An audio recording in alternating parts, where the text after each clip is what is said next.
Okay guys, and welcome to another student question. Now the question that came in was, can we add a specific word attachment to the email routine depending on a criteria that we satisfy within the data? Now the specific question related to having a column in here that stated which language that the particular recipient was spoke, and then obviously sending a Word document in that particular language. Now, just to use the base code that we've got, I've already answered this in the Q&A, but it may be a lot simpler if I actually demonstrate it. So we don't have languages in here, but what we do have is this column that states whether someone is male or female. So what we're going to do is go to the code, and what we're going to need in our sunscreen mail is to increase the size of my array to 3 elements. So now we have an extra element where we can add in a path to the file name. So here's the particular part of the code that checks whether someone is blonde here. So if ActiveCell.value equals blonde, and we're in column E, yeah, we're in column E. So after my counter, it can happen anywhere in here after my counter.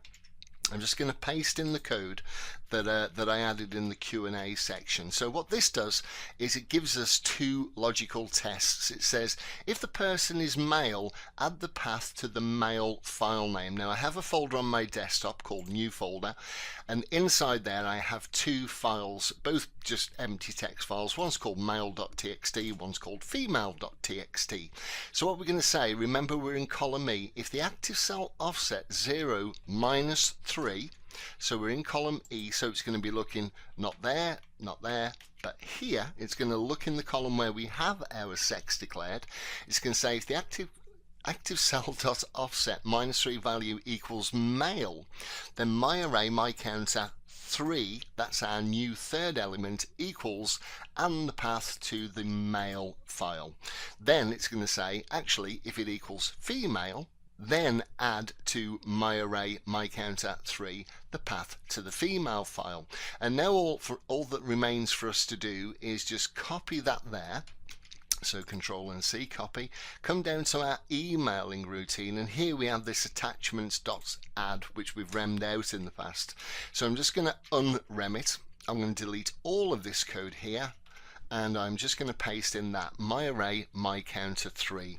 So let's come back to here, hit play, and I'll be back with you in a second when those emails have come through.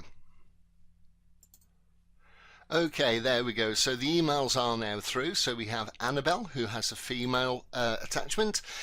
Looks like we've got loads of females at the top. There must be a man in here somewhere. Here we go, Adam. So hi there, Adam, and Adam gets the male text. Oops.